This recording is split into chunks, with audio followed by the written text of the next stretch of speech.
আসসালামু আলাইকুম। সবাই কেমন আছেন? আশা করছি আল্লাহর রহমতে সবাই খুব ভালো আছেন। বাড়িতে কয়েক টুকরো ব্রয়লার মুরগির মাংস রাখা ছিল, ভাবছি সেটাই আজ রান্না করব। কিন্তু এতটুকু মাংস রান্না করলে বাড়ির সবার ভালো মতো খাওয়া দাওয়াটা ঠিক হবে না, তাই ভাবছি আলু পটল দিয়ে একটা জগা খিচুড়ি টাইপ রান্না করব। তো এখন আমি রান্নার জন্য সব কিছু জোগাড় করে নেব আর আপনাদেরকে বলবো আমার এই রান্নার সাথে থাকার জন্য। আর এই রান্নাটা করার জন্য প্রথমেই আমি কিছুটা পেঁয়াজ কেটে নেব। এই পেঁয়াজ কাটতে আপনাদের কেমন লাগে? আমার কিন্তু খুব ভালোই লাগে, যতই চোখে পানি আসুক না কেন পেঁয়াজ কাটতে আমার খুব ভালোই লাগে।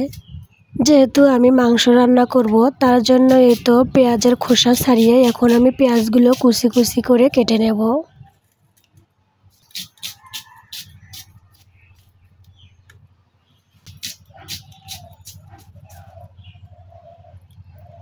আমার পেঁয়াজ কাটা শেষ, এখন আমি কয়েকটা কাঁচামরিচও কেটে নিচ্ছি।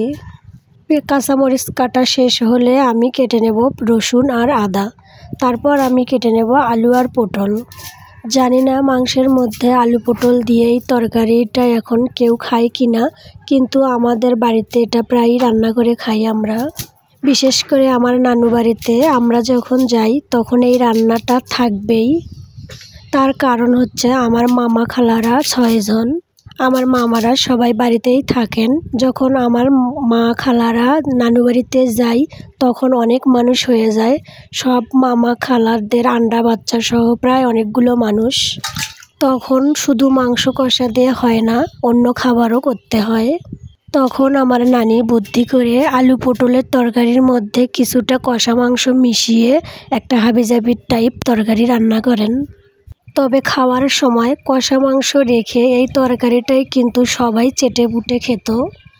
আমি তো একবার নানিকে বলেইছিলাম যে নানি তুমি তো আলু তরকারি রান্না করছো ঠিক আছে, কিন্তু এর মধ্যে মাংস দেওয়ার কি দরকার? তখন তিনি বলেছিলেন তরকারিতে স্বাদ আনার জন্যই তিনি কিছুটা মাংস এর মধ্যে মিশিয়ে দেন, যাতে খেতে অনেক সুস্বাদু হয়। আজ সেটাই হয়েছে আমার সাথে। আলু পটলের তরকারির সাথে কিছুটা মাংস মিশিয়ে রান্না করব। তার কারণ হচ্ছে এই তো দেখুন আমার মাংসের থেকে কিন্তু আমি আলু পটলটাই বেশি কেটে নিয়েছি।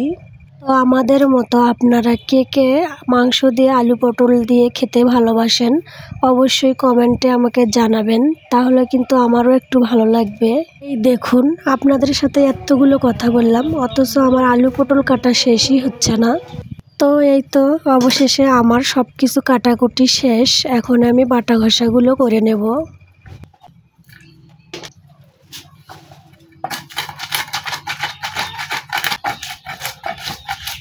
বাটা ঘষা শুরু করার আগে কিন্তু আমি চুলায় ভাত বসিয়েছিলাম। তো দেখুন এখন ভাতের মার উঠে গেছে। ওদিকে চুলায় আমার ভাত রান্না হচ্ছে আর এদিকে আমার বাটা ঘষাও শেষ।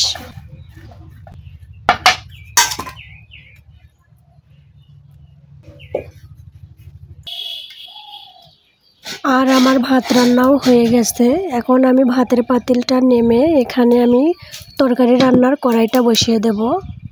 তো আলু পটল দিয়ে মাংস রান্নার জন্য প্রথমেই আমি কড়াইয়ে তেল দিয়ে সেই তেলে আলু পটলগুলো সুন্দর করে ভেজে নেব। একটুখানি মরিচের গুঁড়া আর হলুদ গুঁড়া দিয়ে ভেজে নেব।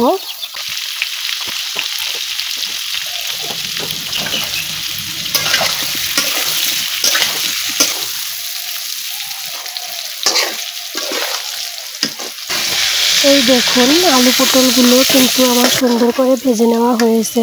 এখন আমি এগুলো তুলে নেব। এরপর এই তেলে আমি মাংসের টুকরাগুলোও ভেজে নেব। যদিও আমার মাংসগুলো কিন্তু লবণ হলুদ দিয়ে জাল করা ছিল, তার কারণ হচ্ছে আমাদের বাড়িতে কেউ কাঁচা মাছ মাংস ফ্রিজে রাখলে খায় না, তার জন্য লবণ হলুদ দিয়ে জাল করে রাখতে হয়। তো মাংসগুলো আমার ভেজে নেওয়া শেষ। এখন আমি এই তেলে কিছুটা পেঁয়াজ ভেজে নেব। বাড়তি আর কোনো তেল দেব না, পেঁয়াজ ভাজা হয়ে গেলে তেলগুলো কিন্তু উপরে ভেসে উঠবে। পেঁয়াজগুলো ভাজা হয়ে গেলে এর মধ্যে আমি বাটা মশলাগুলো দিয়ে একটুখানি নেড়ে চেড়ে ভেজে নেব।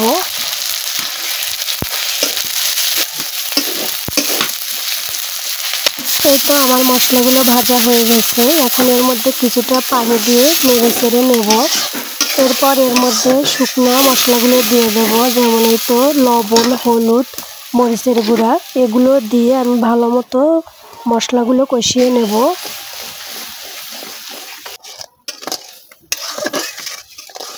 এই তো মশলাগুলো কষানো হয়ে গেলে এর মধ্যে আমি ভেজে রাখা মাংস, আলু পটল সব কিছু এর মধ্যে দিয়ে ভালোভাবে নেড়েচেড়ে কষিয়ে নেব।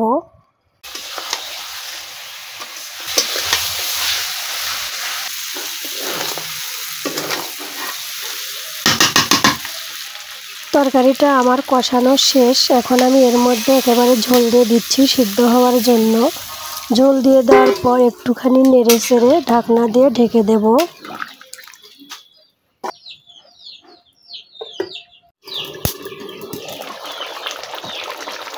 তো এই তো কিছুক্ষণ রান্না করে নেওয়ার পর এই তো দেখুন ঝোলটা কিন্তু অনেকটাই শুকিয়ে গেছে। আর আমি এই তরকারিটা কিছুটা ঝোল রেখেই নামিয়ে নেব। তার জন্য এই পর্যায়ে এসে আমি কিছুটা মশলা গুঁড়ো দিয়ে দেব। এরপর আরেকটু নেড়েচেড়ে তরকারিটা আমি নামিয়ে নেব। তরকারিটা আমার হয়ে গেছে। নামিয়ে নেওয়ার পর এখন আমি দুধ জাল করতে দেব এই চুলার আছে। আর এদিকে আপনাদের আমি তরকারিটাও বেড়ে দেখাবো। আর এই তো দেখুন আমি তরকারিটা বাটিতে তুলে নিয়েছি। আর দেখুন কত সুন্দর হয়েছে কালারটাও। আর এই তো দেখুন পটলগুলো কিন্তু অনেকটা রসালো হয়েছে।